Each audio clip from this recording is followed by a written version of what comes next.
example of that. And this is actually a self-portrait of the artist himself when he was a very young man and when he dressed completely differently from the image that you might be familiar with. Yeah. So another thing I wanted to point out is actually this label at the bottom right corner of the artwork, which says 绘名画像室 in Chinese, which is the name of the artist's studio, the portrait studio.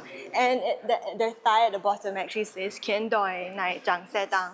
So that, I think for me, that really encapsulates his kind of liminal position as a Thai Chinese artist, which we will see how it shaped his art approach to art and his philosophy throughout his entire career. So when the artist was in his mid-20s, so this was towards the late 1950s, he began to create his own art in a very different style outside of a commercial context, which you have seen earlier. So can anyone guess what this painting represents? Can look closely if you want to. Face? Good guess. Yes, it's actually houses. So if you look close, you can see little windows and roofs. This is actually a representation of an overcrowded slum where the artist lived. So he was born in the Thonburi area. Yeah. So the style of the painting also suggests that Tang Chang might have been inspired by Cubism, which was very popular at that time. You see that with the use of a very limited color palette that's dominated by brown, and also the repetition of horizontal and vertical lines, which has a three-dimensional image flattened into a single flat plane. So that's very characteristic of Cubism. And over here is another painting that I believe is also based on a landscape. Anyone wants to guess what this one is? Matisse? Yeah, that's a good point, like in terms of the colors. Sorry, rice. Rice fields, this is in Bangkok. The train? Train? Yeah, I think this is actually a train. I believe it's actually in the Talat 2 area. And if you're familiar with the area today, there's only one train track left, but in the past there were actually two. And if I'm not wrong, these are human figures, like the dots and the vertical lines. So maybe some kind of market along the train tracks while it was moving. Yeah. So moving through the 1960s, Tang Chang continued to experiment with landscapes in an expressionist style. So this one was created in 1960, whereas this and the other two were created in 1963. So what you see here are forms resembling buildings, but at the same time, they seem to be like pausing almost with energy in this very surreal and dreamlike space. So although the play of these surface textures draws our attention to the flatness of the canvas, the use of colors and the composition creates a sense of spatial depth. So what I think these works are is not a depiction of a specific landscape that we can point our finger to, but rather an expression of the artist's inner landscape.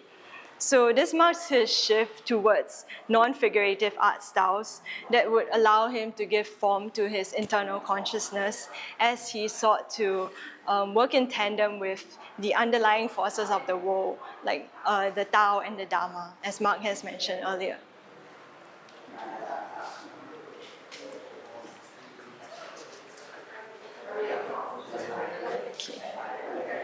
So I won't be explaining every single work in this tour, but later on, if you're interested, when the tour ends, there'll be some time for you to explore the space on your own, and you can go ahead to do so. So over here, I actually wanted to highlight some of these paintings, which are created in 1959, and the calligraphic brushstrokes might remind you of what you've seen at Bangkok Kunsthalle. But it's actually a landscape of, I think, the Chao Phraya River and these houses along the side. And you can see how from these figurative images of something representational, he's reducing them to abstract marks over here. And same for this landscape of a grassy field, which gradually just becomes all these very tiny repeated strokes. So you can see that in a way his movement from realism to abstraction was not just shaped by his interest in Chinese calligraphy, but also with this desire to find like what is the most basic form that we can arrive at when we simplify nature into shapes and lines. Okay, so moving on to the wall over there.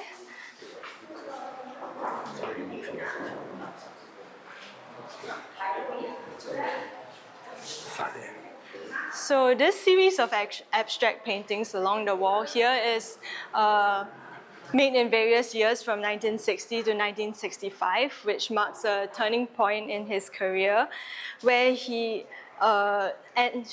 stopped creating all those commercial portraits and he really focused on his abstract pieces, which he would then become most well known for. So his shift towards abstraction was also reflected in his change of appearance. Like if you remember, previously he was dressed in a suit very neatly, but once he started creating these works, he grew out his hair and he began dressing in completely black robes and taking on this persona of a bohemian artist, becoming a kind of counter-cultural figure at that time. So you can take your time to look at the works. Oh, and another thing that you might notice here is that the condition of the work seems a bit fragile, like there are cracks and parts of the work seem to be flaking off. So the work that you saw at the Kunsthalle, the 8-meter work, was actually in a similar condition to these works, I would say. So the contrast after the conservation has been really quite amazing to watch, and we are glad that we were able to work with Bangkok Kunsthalle on this conservation project.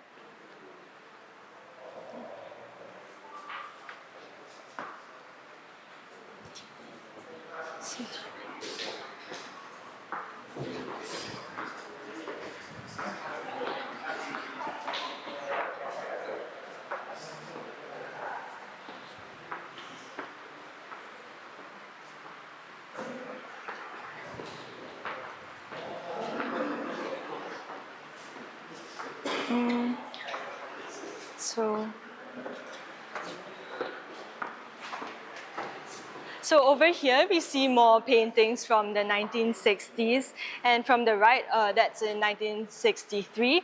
This one is undated, and this one is from 1965. So through the 1960s, Tang Chang continued to develop this abstract mode of painting, and as Mark has explained earlier, his process was very much involved with meditation through the act of mixing paint.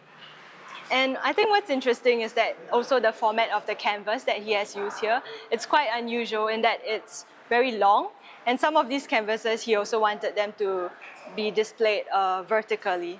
So I think it might have been inspired by Chinese scrolls in a way, the long format as you unroll the scrolls, and even the movement of the strokes across the canvas, it's like an unfolding of various gestures. So for Tang Chang, he believed that the value of his art lay in its capacity to embody the human spirit, and art is not something that is just about materialistic values. So for him, he chose to live in poverty as an artist, and as an artist of modest means, he was not able to afford oil paints, and he used boat paints. So these are actually epoxy-based paints, and over time, I think the use of paints that were not meant for canvas has caused some of the cracks and all the conditions that you see as well.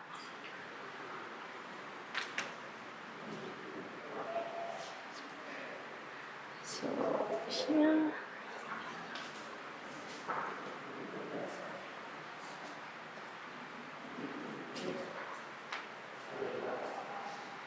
So I would like to focus on these two works now and talk a bit about the idea of Chinese calligraphy as a departure point for exploring abstraction.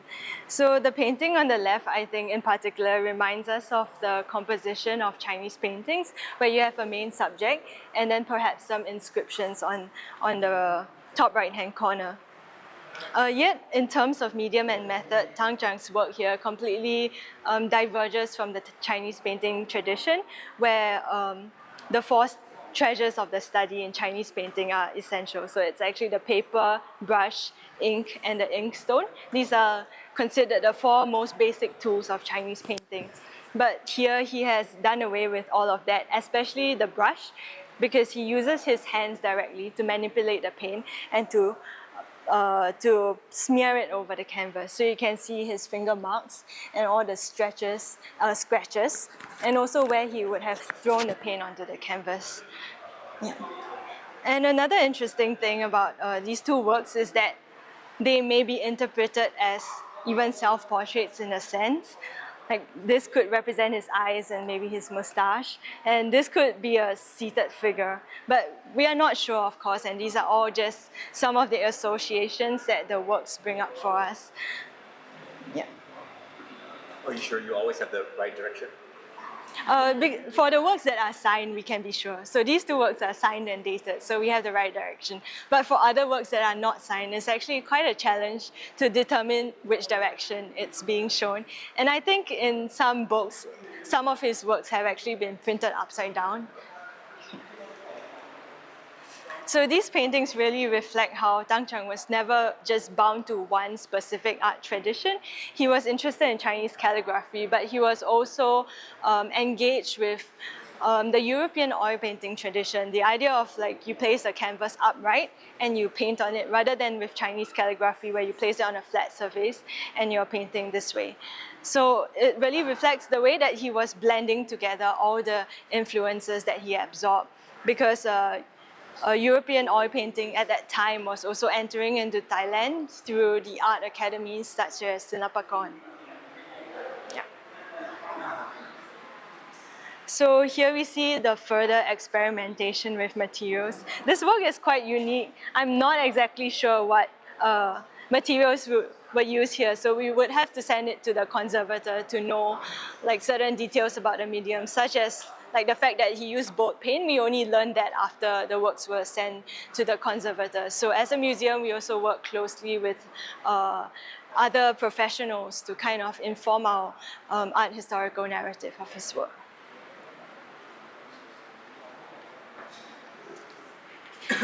And over here, this is also a self-portrait. Actually, his eyebrows, his mustache and beard. And I think even this work, the white on white, could be a self-portrait. But of course, we can't be sure about them.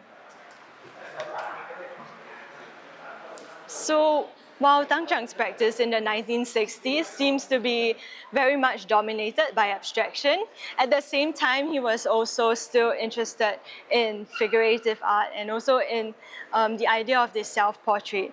So what you can see here is, of course, the self-portrait, but when you look very closely, the image dissolves into all these tiny repeated marks and strokes and dots. So for me, these paintings really reflect the artist's engagement with Buddhism and with ideas about form and non-form, and especially the idea of Chan Buddhism, which is often known as Zen Buddhism. One of the key concepts in Chan Buddhism is that all sentient beings, all beings that are alive, we have a Buddha nature, and we can discover that by turning inwards and reflecting on it. So as one writer put it, Zen in its essence is the art of seeing into the nature of one's being, and Zen liberates all the energies previously stored in the human being and gives free play to the creative impulses inherently lying in us. So for me, these portraits really capture that moment of sudden enlightenment and seeing, where you're like moving between a knowledge that, okay, this is an image, and also the idea that, oh, these are just strokes. So in his work, there's always this tension between what we can recognize and what we can name, and what are also just abstract marks on the canvas. Yeah, so behind you over here. So for these 2 works, what I wanted to highlight is the use of these calligraphic strokes as symbols of his meditation and of his state of mind and consciousness. So these calligraphic strokes, they're not actually words, but they resemble lines of Chinese script, and they reappear many times throughout his career, and I think that they usually symbolize the thoughts thought process or consciousness or energies that are emanating from whatever beings are depicted in the painting. So sometimes these even surround things like fruits or plants or animals that he has drawn. Okay. So now we're moving on to perhaps the most well-known work in Tang Chang's entire body of work. This painting is informally known as 14 October 1973, and it was created in the wake of the uprising on that day in 1973. So as you might know, 14 October was a day where large crowds of protesters gathered at the Democracy Monument at Ratchadamnern Avenue to protest against the dictatorship of the Prime Minister at that time. And in response, the police attacked the civilians, and this resulted in many deaths and injuries. So this painting is actually untitled, but it was later renamed by the estate to Tat Mu Kawi and Kwakta Jitakon. Sorry for my Thai pronunciation, but it means cut off the poet's hands and scoop out the painter's eyes. So this expression of almost self-mutilation reflects the artist's helplessness, his anger and his rage at that incident which he witnessed, the bloody violence of 14 October 1973. And it's significant that he has chosen to focus on his hands and his eyes because these are what enable the artist to create his artworks.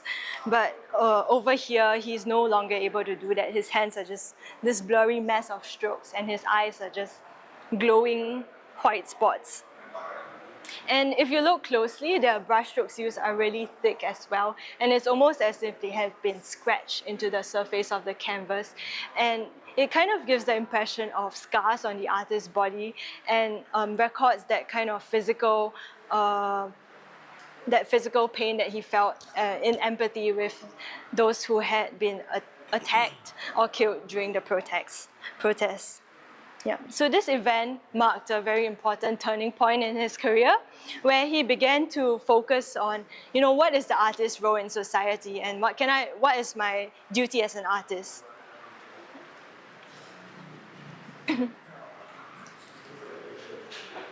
So over here you can see two what we call concrete poems.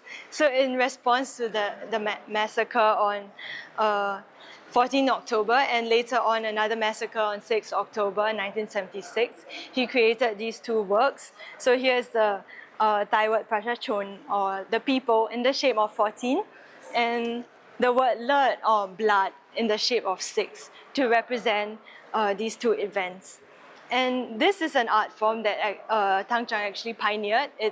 We call it in English concrete poetry, but the Thai term that he used is Bot Gawi Rupatham. So he's combining the words Rup and the words Tham to create this new genre that he refers to. And so actually he has started experimenting with this form earlier in 1968, where he published a book that was just called Black Cover, Bok Dam. And this book was full of poems in this style, where he used repeated words in rows and lines to create images. So from the mid-70s onwards, Tang Chang began to shift towards a focus on concrete poetry. And from 1978 to 1980 alone, he created an estimated 900 works of concrete poetry.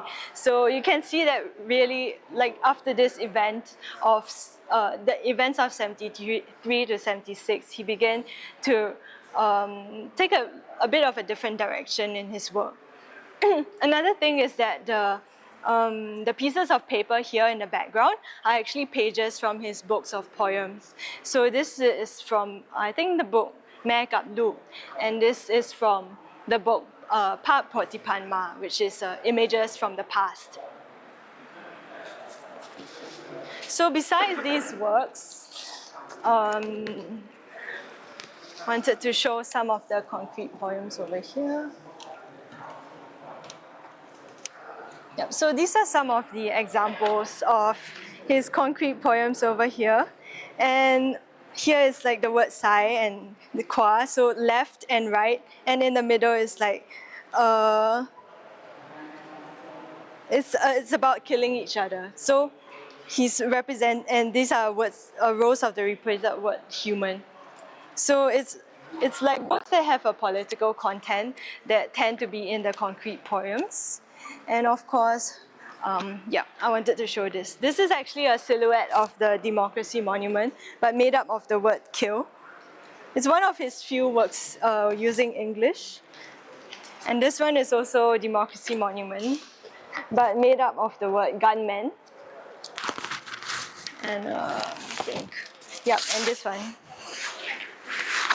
A Democracy Monument made up of the word Prachatipatai Kong Padetkan. So this is the democracy of the dictatorship. So through this seemingly humble forms of art, just created with a ballpoint pen on some pieces of paper, he was making a really political statement at that point of time.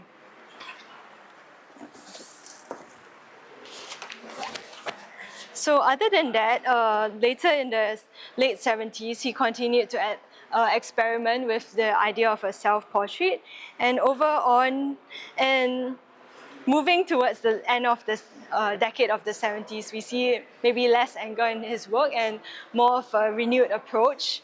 So here we have, again, his image reduced to a self-portrait that resembles a Chinese character almost, like these strokes could be interpreted as